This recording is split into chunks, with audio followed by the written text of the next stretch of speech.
नमस्कार साथियों, स्वागत है आप सभी का हमारे YouTube चैनल में। साथियों, आज के इस वीडियो में हम लोग बड़ा ही इंपॉर्टेंट टॉपिक पर चर्चा करने वाले हैं। साथियों, आप सभी के जानकारी के लिए मैं बता दूं कि आज की इस वीडियो में हम लोग बात करने वाले हैं कि किस तरीके से रूस जो है वह ईरान के 3 खतरनाक सैटेलाइट को अंतरिक्ष में प्रक्षेपित किया है, लॉन्च किया है।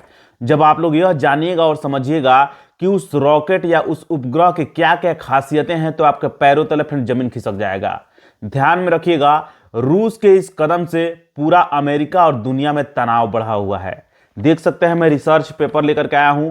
इस रिसर्च पेपर में फ्रेंड्स ऐसी ऐसी चीजों के बारे में जिक्र किया गया है जिसके बारे में अगर आप लोग जानिएगा और समझिएगा तो आपके पैरों तले फिर जमीन खिसक जाएगा। ध्यान में रखिएगा, मैंने इस जो भी रिसर्च पेपर है इसका मैंने टाइटल लिखा है, रूस ने ईरान का सैटेलाइट लॉन्च किया। 3 सैटेलाइट मुख्य रूप से लॉन्च किए हैं। उसकी खूबियों के बारे में बताऊंगा तो आपको हैरानी होगी। अमेरिका समेत पूरी दुनिया पर दबाव बनाने की कोशिश कर रहा है रूस। जैसा कि आप सभी को पता होगा फ्रेंड्स कि जून 2025 में अमेरिका जो है ईरान पर हमला किए हुए था B-2 बम्बर के जरिए। क्यों किए हुए था? उसने आरोप लगाया था ईरान पर, अमेरिका जो वो आरोप लगाया था ईरान पर कि ईरान जो है चुपचाप परमाणु कार्यक्रम को अंजाम दे रहा है, यानी परमाणु हथियार बना रहा है। आप सभी को पता होगा कि अंतर्राष्ट्रीय स्तर पर या अमेरिका जो है वह ईरान पर कई तरह के प्रतिबंध लगाए हैं। अमेरिका तो प्रतिबंध लगाएगा, आर्थिक, व्यापारिक, वैज्ञानिक, सैन्य प्रतिबंध लगा चुका है। ये सारे प्रतिबंध इसलिए लगाए गए हैं ताकि ईरान जो है वह छुप छुप करके क्या करता था, तो अपने परमाणु कार्यक्रमों को आगे बढ़ाता था।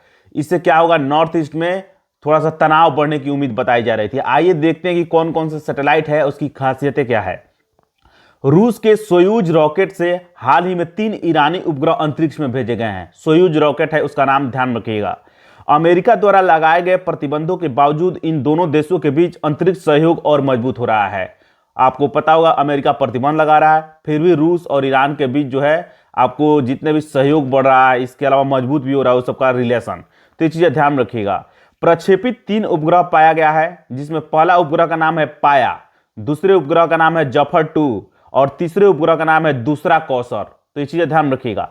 ईरान के रूस में राजदूत जो हैं, ईरान के जो राजदूत रूस में रहते हैं, उनका नाम है काजिम जलाली। उन्होंने कहा है कि सभी प्रतिबंधों और धमकियों के बावजूद ये उपग्रह ईरानी वैज्ञानिकों द्वारा डिजाइन किए गए हैं और निर्मित किए गए हैं। सोच लीजिए, ईरान पर इतने प्रतिबंध अमेरिका द्वारा लगाया गया है, फिर भी ईरान के वैज्ञानिक जो हैं वह उपग्रह के डिजाइन बना ले रहे हैं और उसका निर्माण भी कर ले रहे हैं। तो ये कितना मतलब उपलब्धि भरी बात है। उपग्रह के कार्य क्या है? नवीनतम 3 उपग्रह है, ध्यान रखिएगा। ये निगरानी करेंगे, किन किन चीजों पर निगरानी करेंगे ये उपग्रह, तो जान लीजिए। एग्रीकल्चर पर, कृषि पर, वहां पर ईरान में एग्रीकल्चर पर निगरानी करेंगे। वहां के जितने भी प्राकृतिक संसाधन है, नेचुरल रिसोर्सेज, उन पर निगरानी करेंगे और इन्वायरमेंट यानी पर्यावरण की निगरानी करेंगे। जानकारी अच्छी लगी लाइक कीजिए, अपने दोस्तों में शेयर कीजिए। मिलेंगे नेक्स्ट वीडियो में, तब तक के लिए बनिए हमारे चैनल के साथ। नमस्कार, धन्यवाद।